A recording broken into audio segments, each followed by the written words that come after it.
ምን ትናንት ደግሞ እዚህ ቤት ነው አይደለም ስለ ሩታ ጌም እየተቃወማችሁ ዩቲዩብ ላይ ተለቀቀ ማለት ነው። ድምጻችሁ እንዳለ ከሩታ ጋር የምትጫወት ከሆነ አንደግፍም እያላችሁ ማለት ነው።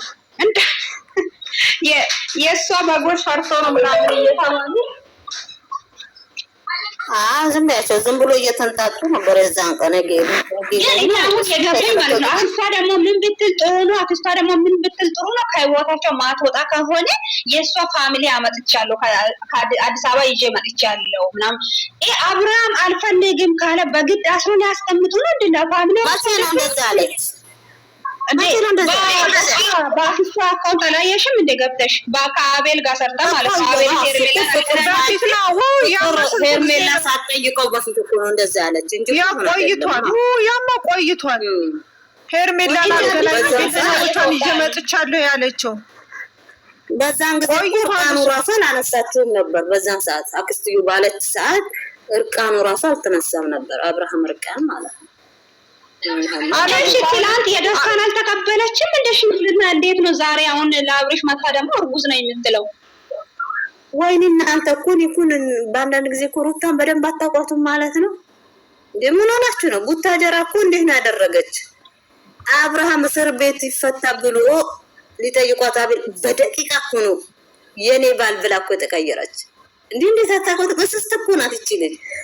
መርዟ እየረጨት እንደ ባብ ቆዳ ጥይት የምትቀይር ናት። ባሪሻውን ማለት ነው። በዚህ ነገር ላይ ሀሳቡ እንደ አብርሃም ደግሞ አለበት ማለት ነው። አቤል ዝም ብላ ትሸበራላችሁ እንጂ እሱ በደንብ ጠንቅቆ ነው የሚያውቃት። አውቋታል። አውቋላት እኮ ይሁን ለምን ምንም መልካም ምናምን አያስፈልግም። እኛ በደንብ አውቃታለሁ እኔ ራሴ እስከ በሚዲያ እስከየዋት ድረስ እውነት ስታወራና ውሸት ስታወራ በደንብ ነው የሚያስታውቅባት። እውነት ስታወራ ማለት ነው እንቧ ድረስ ነው የሚቀድማት። ታወቃችኋት ማለት ነው።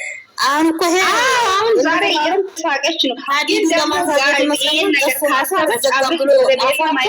እንደ ከርከሮ ሆኗል እኮ አልዘጋም ብሎ ማለት ነው። ጥርሷ ከርከሮ ነው የምትመስለው። ዛሬም አፏ እንደዚህ ሾሎ ወጥቶ ማለት ነው። ሀዲዱ አውቃው እኮ ነው አሁን ማለት ይሄ ሁለት ቀን አብረሽ ደስተኛ ሆነ ከኤርሜ ጋር በቃ ተጫወተ ፈታ ሲል ማለት ቀነች እኮ በቃ ለሶስት አመታት ነው። በጌታ ስም ኧረ ይደብራል። እግዚአብሔርን ይሄ ማርከስ ነው የምር ማርከስ ለምን መስጠት ኢየሱስ እንደሷ የሰው ወሬ ሄርሜላ የምትቀበል ሴት አይደለችም። ጀግናስ ወይ ብላቸው እዛ እኮ ነው መላጡ። የሐዋርያ መጥቶ አልተቀበለች፣ የሐዋርያ መጥቶ አልተቀበለች። እስቲ በዚህ እንሞክር ብሎ ነው ቻንሳቸው ማለት ነው።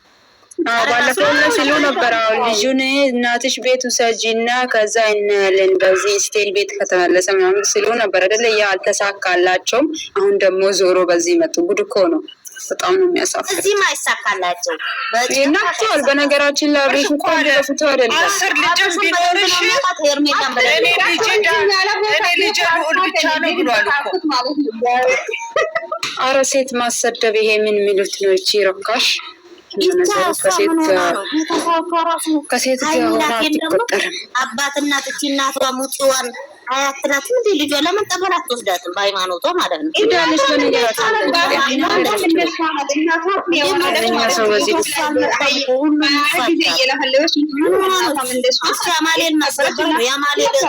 እብድ አማሌ የሚታሰርበት ቦታ እንግዲህ እዛ ማስገባት ነው። አዲስ አበባ አለ እኮ ጥቁር አንበሳ እዛ መወረወር ፋሚሊ ሲኖር አይደለም እንዴ? ይሄንን የሚያስገባው ዳና ፋሚሊ ሲኖር እኮ ነው። ዳና ኤት ስትኖር ዳና እናት ሲኖር ነው። ሁሉም አንድ አይነት ነው። ሁሉም ኤት ነው። ማንን አንስተሽ ትቀበያለሽ? ለዋሳ እንግዲህ ድምጽ መሆን አለብን። አብይ ምንም ሆኖ ለቃቅሞ ጥቁር አንበሳ ይወረወረልን የአማሌሉ ማለት ነው። እዛ ይወረወራችሁ ሁላችሁ ከዚህ አብሬሽ ምናልባት አጋጣሚ ወደ ቤቷ ከሄደ ልጇን ለማየት ከሄደ ብቻዋን ከሆነች የሆነ ነገር አድርጋ ደፍሮኛል ብቻ እንዳትል ጌታን ፈራ ምንም አትደፈረልሽ። ያኔ እሱ እኮ አይደለም። በዛ ላይ በአንድ ቀን እንዴት ነው ደግሞ ሰክረው የሚያስረግዛት? እኔ ያልገባኝ ነገር እሷ እርጉዝ አይደለችም እኮ እርጉዝ እንዳልሆነች ታውቃለች። ግን አስመሳይ ባብስ ይሄ ራሱ ኢናት ነው ከሄርሜላ ከሰራው መድኃኒት ነው ሰጣችሁ። አያችሁ እኮ መድኃኒት ደግሞ እሱ ራሱን ስቶ ሁለት ጉንጭ ነው አያችሁ ማለት ነው። ዳኒቱ ደግሞ ከባድ ከሆነ እስከ ጠዋትም እኮ ላይነቃ ይችላል ይሄ ልጅ። ሰላም ውዶች፣ እንዴት አመሻችሁ? በመጀመሪያ አለን ማናየው ጉድ የለም። ሰላም ናችሁ? አለን እግዚአብሔር ይመስገን።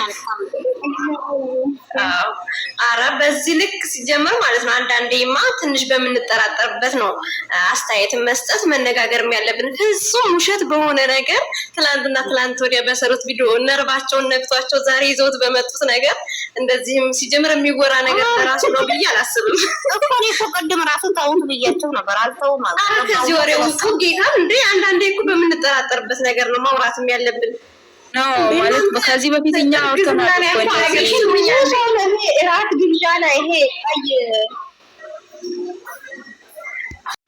ድራማሽ የሌለ ውሸትሽ መከራ ድራማሽ የሌለ።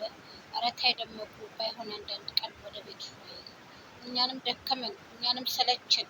ውሸትሽ መችስ ያንቺ ውሸትሽ ነው። ደግሞ አርግሽ ያለው ብለሽ መጣሽ።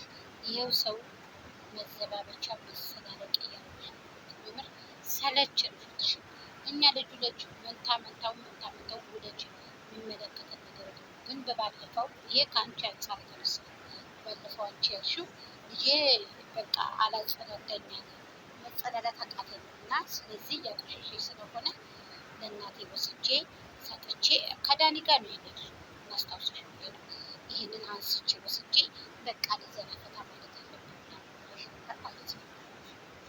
አንዳንድ ጊዜ ደግሞ የመጡበት መሳት ጥሩ አይደለም። ጸጉርሽን ጭራሮ አርገሽ መጥተሽ ነው የተቀበልሽ። እዛ ጊዜ መተናል፣ ተቀብለንሻል፣ ዱባይ ሄደሻል። አንቺ ክብር የጠፋው ዱባይ ኬክ ፍለጋ ስትሄጂ ነው። ነገራችን ላይ ኬክ ልትቀላውጭ ስትሄጂ ማለት ነው። ስለዚህ እኛ አይመለከተንም። አሁን ደግሞ የአንቺ ክብር ይረክሳል፣ የአንቺ ክብር ይወድቃል እንጂ አብርሃም ታደሰ ጋሽ የሌላ አንቺ ጭምቅ አይለሽም ማለት ነው። ይሻል ሁለተኛ ልጅ ማንን የምትሽል እኛ ላሜ ቦራ መሰልሽ? ላሜ ቦራዎችሽን፣ ሞኞችሽን፣ በጎችሽን ወቅቱ ያፈራሻቸው ደግሞ በዚህ ልክ ቤተሰብ ማለት እንደ ፋሚሊ ናቸው። ምክንያቱም ብዙ መስዋዕትነት የከፈሉ በጎች ናቸው ያሉሽ፣ ገንዘብ ጭምር፣ ጉልበታቸውን ጭምር፣ አይናቸውን ጭምር። እኔ ተው ብያቸዋለሁ። ተው በቅጡ ቀስ በል ደመቁ ገና ትጸዳዳባቸዋለህ ብዬ ነበር። እንዳልኩት እንዴት ታደርገሻቸዋል? እኔ ከአንቺ አብልጬ